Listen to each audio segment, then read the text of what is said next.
भाई वो कहते हैं ना कि हर सिक्के के दो पहलू होते हैं।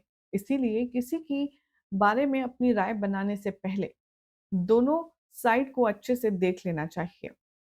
अब हेमंत के साथ भी ऐसा ही हुआ। आखिर क्यों वो मिहिर के पैरों में गिरकर माफी मांगने पर मजबूर हो गया, आपको बताएंगे आज के इस खास रिपोर्ट में। हाय एवरीवन, मैं हूँ शिवानी। आप देख रहे हैं सीरियल स्यापा, जहाँ पे मिलती है आपको आप ही के फेवरेट शो से जुड़ी हर एक छोटी से लेकर इंटरेस्टिंग जानकारी। टीवी सीरियल क्योंकि सास भी कभी बहू थी के आने वाले एपिसोड में आप सब देखने वाले हैं कि कहानी बेहद दिलचस्प मोड़ लेने वाली है। अभी तक तो हेमंत घर छोड़कर जा रहा था। अभी तक तो हेमंत मिहिर को धोखेबाज, फ्रॉड न जाने क्या क्या कह रहा था। लेकिन जब सच का खुलासा हुआ तो यहाँ पैरों तले जमीन हेमंत की ही खिसकी। आने वाले ट्रैक में दिखाया जाएगा कि घर में ऐसा लगेगा कि हर तरफ सिर्फ संकट के बादल छाए हुए हैं। लगेगा कि घर में फूट पड़ती हुई नजर आ रही है, लेकिन तभी यहाँ पर एक मैजिक होगा। दरअसल मिहिर ने अपनी जो बिजनेस है उसकी एक खास पोजीशन करण को देने का वादा किया है, जिसके बारे में करण से पहले हेमंत से मिहिर ने वादा किया था। बस फिर क्या था, जब हेमंत को पता चला कि भैया वो पोजीशन जो मुझे देने वाले थे वो अपने बेटे करण को दे रहे हैं, तो हेमंत का गुस्सा फूट पड़ता है। वो मिहिर पर इल्जाम लगाता है धोखेबाज होने का, और मिहिर के साथ कंधे से कंधा मिलाकर के उसके हर एक फैसले में खड़ी होने वाली तुलसी इस बार भी उसी का साथ देते हुए नजर आएगी। दूसरी तरफ गायत्री भी यहाँ पर बहुत ही ज्यादा इल्जाम लगाने वाली है तुलसी पर, मिहिर पर चालाकियों के, चालबाजी, जालसाजी के।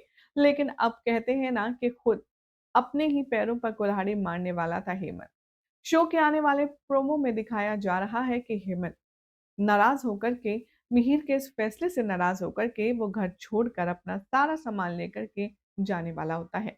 जैसे ही हेमंत घर के बाहर कदम रख ही रहा होता है, उसके पास कॉल आता है। गुस्से में हेमंत फोन उठाता है, और जैसे ही वो फोन पे किसी की बात सुनता है, उसके हाथ से फोन छूट जाता है और उसके होश उड़ जाते हैं।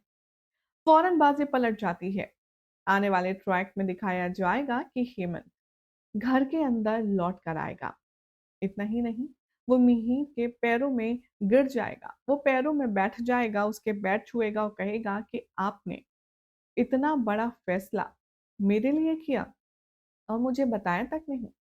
सभी लोग हैरान परेशान हो जाएंगे कि जो हेमंत अभी तक मिहिर को गालियां दे रहा था वो अचानक से उसके पैरों में कैसे गिर गया। तभी यहाँ पर एक एक करके वो सबसे माफी मांगेगा और आखिरी नंबर होगा तुलसी का। जैसे ही हेमंत यहाँ तुलसी के पास पहुंचेगा, तुलसी उसे माफ कर देगी और उसे ये समझाने की कोशिश करेगी कि हम कभी भी घर में अलग व्यवहार नहीं करेंगे। तुम्हें थोड़ा सा समझदारी से काम लेना होगा। मिहिर ने तुम्हें जो वादा किया था वो उसने पूरा किया। अब आप सोचेंगे कि आखिर माजरा क्या है। तो जनाब, इस पूरे सीक्वेंस का ट्विस्ट ये है कि मिहिर ने करण को स्पेशल जॉब पोजीशन तो दे दी जो हेमंत को मिलने वाली थी, जिसको सुनकर के हेमंत को डेफिनेटली बुरा लगा। लेकिन सबसे बड़ा यहाँ पर झटका तो मिलेगा घर के हर एक सदस्य को, जो कि एक खुशी वाला झटका होगा, क्योंकि मिहिर ने अपनी सारा बिजनेस हेमंत के नाम कर दिया है। हेमंत को ये समझाने की कोशिश करेगा मिहिर कि जो तुम्हें मिलने वाला था वो मैंने करण को दे दिया, और जो मेरा था वो मैंने तुमको दे दिया। हम सब परिवार हैं, हम सब एक ही फैमिली है। भला मैं तुम्हें यहाँ से कैसे जाने दे सकता हूँ। फिर क्या था, एक बार फिर से भरत मिलाप होता है, खुशियों की लहर दौड़ती है। पूरा परिवार जो बिखरता हुआ नजर आ रहा था वो एकजुट और भी ज्यादा हिम्मत और भी ज्यादा शक्ति के साथ खड़ा हुआ आपको नजर आएगा। पहले शो की खासियत यही है, हर कोई सब अकेले अकेले नहीं बल्कि सबको साथ लेकर चलने में विश्वास रखता है, जो कि इस सीरियल को और भी ज्यादा यूनिक बनाता है। कल कैसी लगा आपको ये मिहिर का ये डिसीजन, कमेंट कीजिए। चैनल सब्सक्राइब करें, नोटिफिकेशन बेल दबाएं और देखते रहिए सीरियल स्यापा।